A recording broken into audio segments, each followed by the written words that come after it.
You're listening to the Cavalier Connection podcast. Here are your hosts, Jeff Lowe, Jay Ballard, and Jack Lowe. Well, hello. Only missing Jeff Lowe. It's myself, Jack, and Jay tonight. Welcome into another edition of the Cavalier Connection podcast as the University of Virginia, Jay, coming off of a very fun win that was down in Durham, North Carolina. How are you doing tonight? Yeah, doing well. I hate I didn't get to join you guys down in Durham. What a game to go to.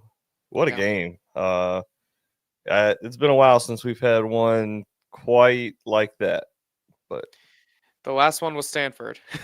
I mean, yeah, we had some big wins since then, but the last one where we were comfortable, of course the pick six happened, but the last time we were comfortable pretty much in the second half was Stanford.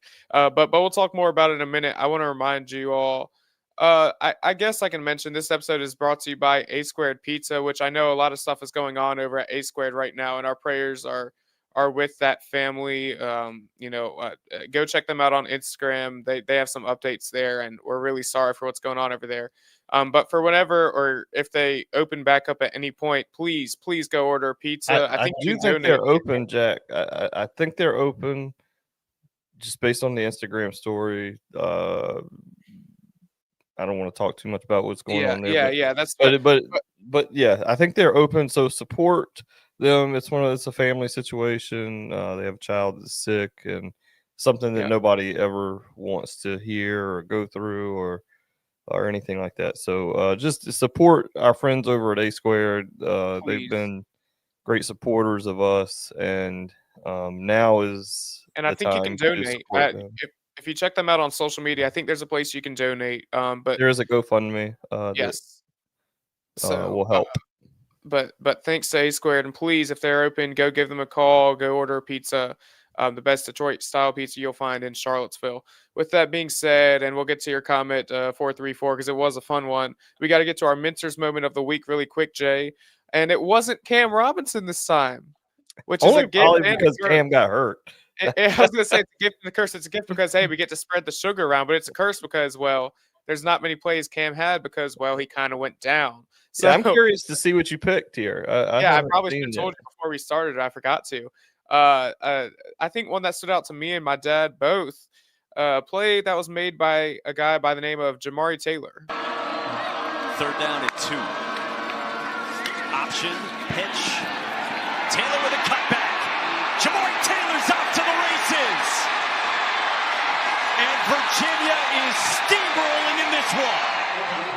78 yards. 78 yards on the speed option to the right.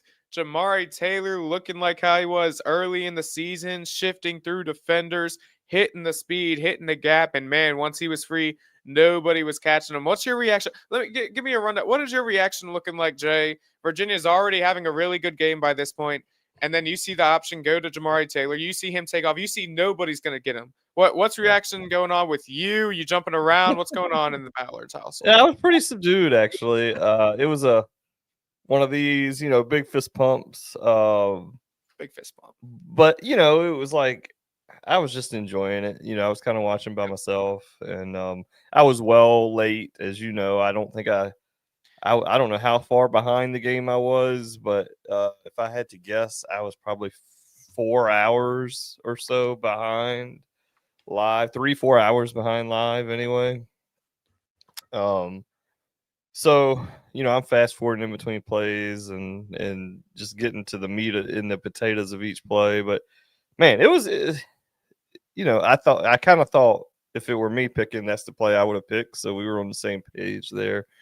There's a lot of great plays, but that one really stood out as one of those spectacular plays. I mean, he was gone. Yeah. And the thing was, he banged up the ankle a little bit early. Yeah. He was a great find by Coach Elliott, True Pilgrim 144. Yes, great find. And thank God, he didn't go to Tech because that was the other school that was hard after him, I think. Yeah.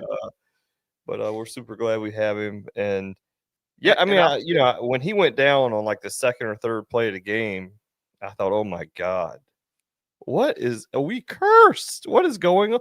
I was saying words. Terrell Harris went down for a minute. Say again. Terrell Harris went down for a minute too. I mean, Terrell Harris. He went down. He's good. He's good. He went down. I thought you said okay. I thought I heard you say Terrell. Yeah, but I was gonna say about Jamari, because his previous school is North Carolina Central. He's from the North Carolina area, I do believe, and a lot of his family was in attendance at Duke. And I know for sure because during the third quarter, I know, me being a fan, because I had a couple friends that were at the game, so I went down, sit in the stands for a couple of minutes during the third quarter, and we got 4-3-4. My dog Noah Josie was huffing and puffing trying to play. I know. Noah's a big guy, man. I talked to them after that. Man, Noah's awesome. I'll tell you what, he is probably the best offensive lineman on this team. Man, Josie on the run blocking has been unbelievable. Ballhawk said it back a couple weeks ago. If you're going to run the ball, run behind that guy on the left side of the line. But Jamari Taylor, I was actually while I was sitting in the third quarter, I was sitting a couple rows behind his whole family. I mean, everybody. And they were going nuts when that run happened. And it was really great to see. How about the kid Jamari Taylor? Really, really great to see. And, man, like you said, Jay, this is just a fun football game to watch. There was a lot of nerves. I'll tell you what, going into the game, very nervous. I mean, I'm like, this is a make or break situation. You lose, you're basically done. You're trying to keep the season alive, but you also want a statement win. And for the last couple of weeks, when we've been previewing Cal, previewing UNC, previewing Wake, I said the same thing week after week. Like, this has got to be the week that they get their get right game, and they blow them out the water. And sure enough, barely win. Then they lose. And I'm like, well, I'm not going to sit here and say the same thing for the Duke game, but finally they had that kind of game, huh? Yeah, I would have been happy I would have been happy to get my final score prediction, which was 28-27 Virginia. I would have been happy to take that one. But, I mean, I tell people that didn't watch the game, they saw us, 34-17. That was probably a decent game. And it really, it wasn't. If you take the pick six out of the game, we destroyed them for 4 quarters. We made one mistake. He threw 2 picks, but I'm not even going to say the first one was a huge mistake. It was just an overthrow, and the kid from Duke made a great play. He's on scholarship too, right? So, he did a great job, making that interception. But it was one of the things where, you just don't expect it to be that easy, and it wasn't easy because Duke's a bad football team. It was just the guys played a great game. And you got to give the coaches credit for giving them a good game plan. Coach Rudd has the boys just playing incredible defense now. They've been going crazy for, 3 games or so. Just been phenomenal. Really, even the Louisville game. They were outstanding. And Louisville's known for the defense. I'll say this before the game, and maybe I'm just, seeing things. I noticed before the game, and good for Duke, they allow access onto the field before the game. Coach Rudd especially, and all the coaches, but Coach Rudd especially seemed to be like extra energetic out there before the game, like giving orders to his guys, getting everybody to lock in. And they're always like that on the sideline or on the field before the game. But it seemed a little extra, like this is important, guys. Like, we can't let this season slip away during this game. And Coach Rudd and the defense has been unbelievable. They've been the bright spot of this team. And, the defense has kept us in the games that we have won over the last month. And we'll get to this comment really quick from Mr. True Pilgrim 1-4. James Franklin, Virginia Tech. What do you got, Jay? Well, first, let me before I touch on that, I just want to say that, early in the year, the defensive backs were highly criticized for reasons. Yep. Gave up the wide open deep touchdown to William Mary. Gave up a wide open touchdown to Stanford, although I think he dropped it. I think Stanford had the drop. He did. Yep. And there's been a few other plays where they've given up long completions. The Florida State, my guy Zero killed us with those back shoulder throws from Castellanos. But since that Florida State game, really, the DBs have just been locked in. Carnley has played outstanding. Out of his mind.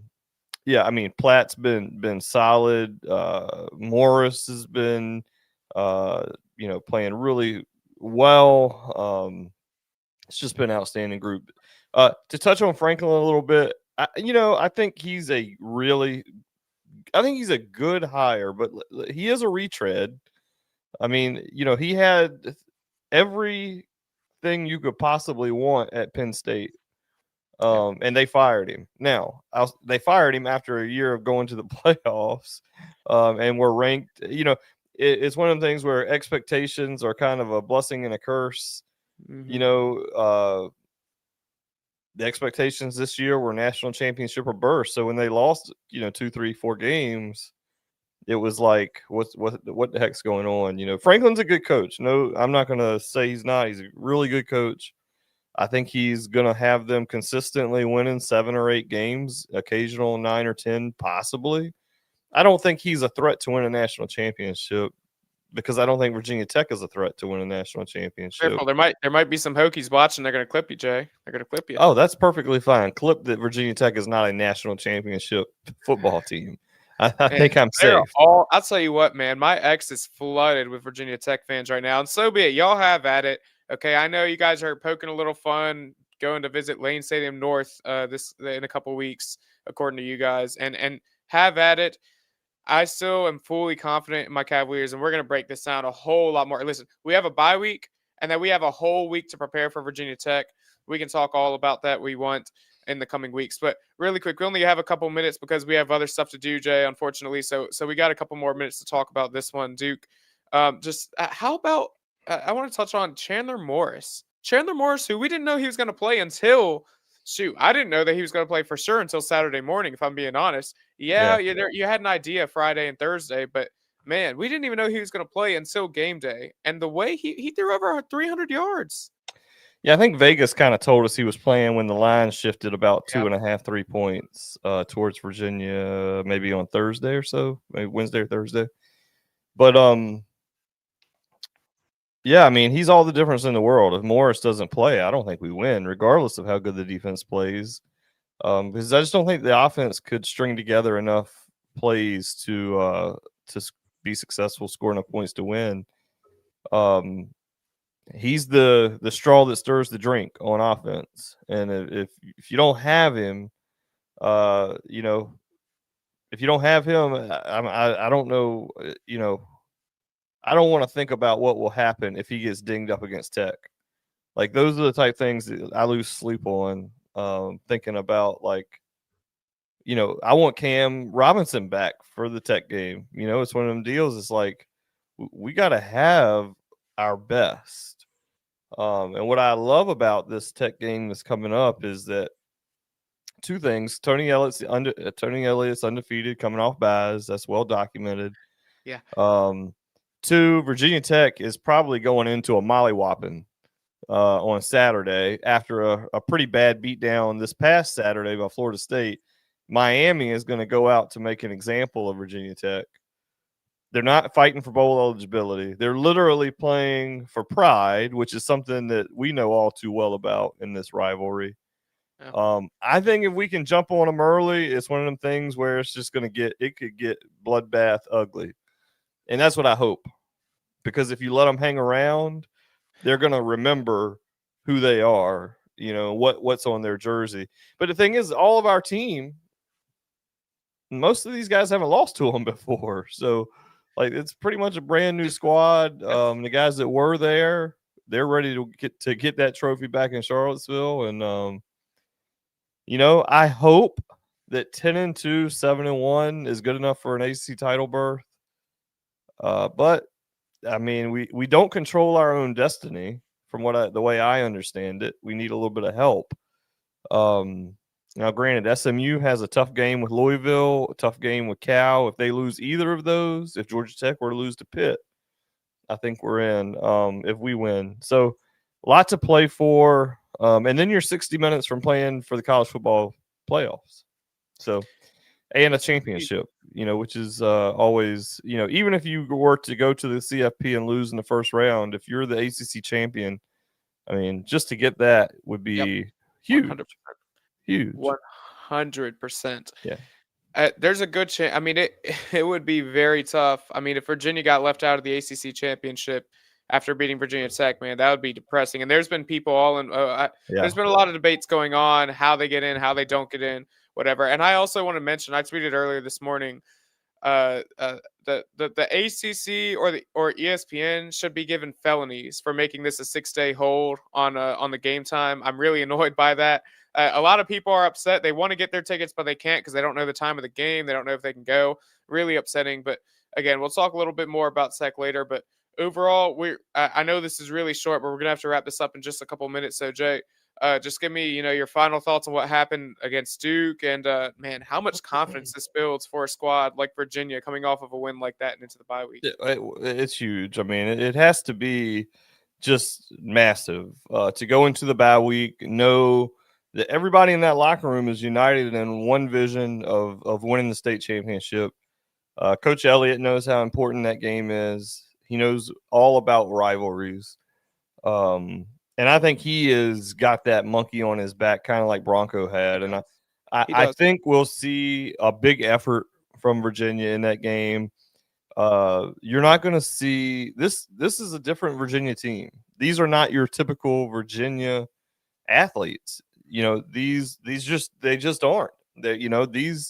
These guys were brought in through the portal. They've got life experience. They've got a lot of game experience. I mean, Mitchell Melton, national championship game last year.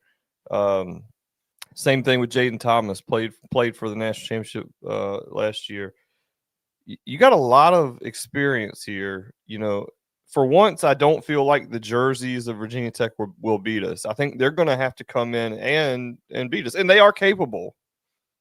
I will say they are capable of doing that, but I don't see it happening. I think it's the last game of the year. I think the lockers are going to be packed up in Blacksburg because, frankly, the new coach is going to bring in it's going to be a new roster next year, just like what we experienced this year. And we'll see. I'm excited. I do want to plug, we have an awesome episode coming out tomorrow. Everybody knows Cuts from the Corner. Everybody knows his work, what a great job he does analyzing the basketball team. We're going to sit down and talk about what we've seen with the first 4 games with Cuts in just a few minutes. That's why we got to get off here. We got to go quick. Say again? That I was saying to our audience, that's why we're not extending this episode like we normally would. That's why we've got to kind of be quick with this one, because we've got a time set up with him to sit we have a date. And talk and really dig into what we've seen in these first 4 games, who I think the basketball team is being highly disrespected. Only 1 vote in the top 25, which seems just ludicrous to me. But that's a conversation we'll have for another podcast. So Jack, excited. I mean, best season. I mean, even better than 2019. Yep. Even better than 2019. 100%. So let's go finish it. Let's get that 10th win, and let's finish this thing out the right way. I'll need to clip it from. You can go check it out on our YouTube channel, The Cavalier Connection. I have some player post-game availability from after the game, and Chandler Morris said in his availability, I don't remember the question and who asked it. Somebody asked about preparing for Virginia Tech, and he mentioned he knows how much this game means to the fan base, to the donors, to everybody. It's not just another game for him. He understands, and while he has never played Virginia Tech, he understands that this game means more than just one more game on the schedule. And I'm really glad he recognizes that. Yeah, and Jack, I got it. You remember when we did our episode with the Cardiac Who's? I had we did a bold prediction for the season, and my bold prediction was a 3-part prediction. 1, we would go into Virginia Tech favored. 2, we would beat Virginia Tech by more than 1 possession. And 3, it would be a sellout. Yeah. That hot take has a real chance. We're going to be favored. Who knows how the game goes, but we got a good shot, I think. And sellout is really on the table. It's there. So it might be. It might be. And True Pilgrim 144, again, we're a bit limited on time. But we will discuss the. God willing, we got to get there first. We got to win what's in front of us. But we can discuss that more in a future episode. We really apologize because we've got to get out of here very soon, or in a minute. But You never know. I think it might be a bit out of Virginia's league, but we can break that down more. And maybe, who knows, they could make some waves. But we really got to wrap this one up. Appreciate all of you for tuning in. And again, we might break this down more later this week, or we might get another guest on. Again, watch out for the cuts from the corner episode. I'm hearing, sources are telling me, Jay, that we might have a player coming on later this week towards the end of the week. We'll leave that there, though. And check out all the bye week content on the Cavalier Connection on YouTube. Check out the X at Go Who's podcast. Check out, hey, we never plug it. Go check out at JBallard79 on X, his personal account, as well as mine at WahooJack06. And I forget my dad. It's like at JLowen78, maybe is my best guess. That sounds close. I'm not too sure. And go check out the CavalierConnection.com. My dad had an article recapping the game, and we'll have more content going out there as the days goes on. Other than that, Jay, go Hoos. Go Hoos.